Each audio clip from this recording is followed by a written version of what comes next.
దువ్వెన ఎపిసోడా? ఏం అర్థం కావట్లేదన్న, అది వైకాపా పార్టీ లేకపోతే వైకామా పార్టీ మాకు అర్థం కావట్లే. ఓ అరగంట గంట అంటారు, ఇంకోడేమో చెరువు దాకా తీసుకెళ్ళగలుగుతాను కానీ నువ్వు నీళ్ళెందుకు నేను తాగిస్తానని ఒకడు అంటాడు, ఒకడేమో ఈ వయసులో నేను పిల్లలకి అంటానంటాడు, ఇంకోడేమో దువ్వాడ సీన్ గారు ఏమో వెళ్ళి కన్న పిల్లల్ని తన్నేస్తాడు. వీళ్ళు ఏంటి బాధ? అందరూ లత్కోరు గారులే, అందరు పనికిమాల సంత. ఆ ఎన్నికల్లోని ఏది జగన్మోహన్ రెడ్డి గారు భుజాల మీద చేతేసి అంతంత మాత్రమే అని అన్నప్పుడు అంటే ఈయన పోటీ చేయలేదనుకోండి, ఒక మాజీ కాదు ప్రస్తుత రాజ్యసభ సభ్యులు చెప్పాలి పిల్లలు అంతంత మాత్రంగానే ఉన్నారు కాబట్టి ఈయన కార్యక్రమంలో ఉన్నారని ఈయనకి, అలాగే దువ్వాడ సీని గారికి క్యారెక్టర్ అంతంత మాత్రమే. ఏంటి ఒక శాసన మండలి అని అంటే పెద్దల సభలో ఎంత హుందాగా ఉండాలి, ఎంత హుందాగా వ్యవహరించే వ్యక్తుల్ని పంపించాలి పెద్దల సభకి. దీన్ని బట్టే జగన్మోహన్ రెడ్డి గారి ఒక వ్యక్తిత్వాన్ని రాష్ట్ర ప్రజలు అర్థం చేసుకోవాలి. పెద్దల సభగా ఇలాంటి వాళ్ళని పంపించేది ఎంత దారుణంగా ప్రవర్తిస్తున్నాడు. ఆయన కన్న బిడ్డల్ని కరించి కొడతాడా? భార్యని కాదనుకుంటాడా? మళ్ళీ ఈ ప్రబుద్ధులు మా పవన్ కళ్యాణ్ గారిని విమర్శించే వ్యక్తులా? ఈ ఎదవలా మా పవన్ కళ్యాణ్ గారిని విమర్శిస్తారు? ఇంతటి తప్పుడు వేషాలు వేసుకొని చేసినవన్నీ తప్పుడు పనులు. జగన్మోహన్ రెడ్డి గారిని ఒకటే అడుగుతున్నాను, ఒక్కటి శాసన మండలి రద్దు చేయాలని మీరే అన్నారు, మీరే ప్రతిపాదించారు.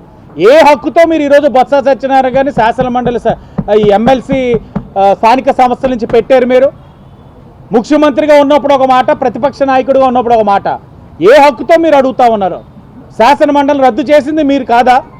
అలాంటప్పుడు ఏ నోరుతోటి మీరు ఈరోజు మళ్ళీ బొత్స గారిని అభ్యర్థిగా మీరు అనౌన్స్ చేశారు?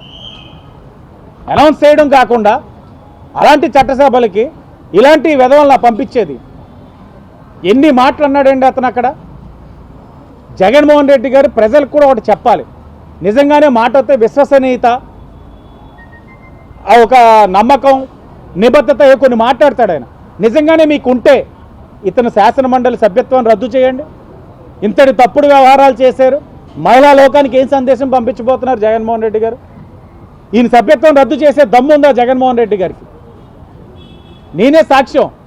గవర్నర్ గారి స్పీచ్లో జగన్మోహన్ రెడ్డి గారి కన్నా ముందు వైసీపీ వాళ్ళందరూ నిరసన చేసుకుంటూ వచ్చిన వాళ్ళు మొట్టమొదటిగా అడుగు పెట్టింది దువ్వాడ సీని గారు. రాడే సేవ్ డెమోక్రసీ అట. మేమే అంటున్నాం సేవ్ డెమోక్రసీ బాబు, నీ నుంచి సేవ్ డెమోక్రసీ. ఆ రోజు అంత ఇంత చేయలేదు, ఫస్ట్ చింపింది కూడా దువ్వాడ సీని గారే. ఇంత తప్పుడు పనులు చేసిన వాళ్ళు జగన్మోహన్ రెడ్డి గారు. అంతా 420 బ్యాచ్. ఓడో టీడీఆర్ బాండ్లు కొట్టేస్తాడు, ఓడు పిల్లల్ని కొట్టేస్తాడు. ఒకరికి ఈ వయసులో నాకు సర్లేండి, ఇవన్నీ మన శాంతి భద్రతలు ఇవన్నీ అసలు ఎలా ఉన్నారంటే వాళ్ళు మాట్లాడడానికి మాకే సిగ్గుగా ఉంది. ఒక్కొక్క ఎపిసోడు సిగ్గుపడతా ఉన్నారు రాజకీయంగా, ఇలాంటి వాళ్ళతో మేము ఉండాలా చట్టసభల్లో అని.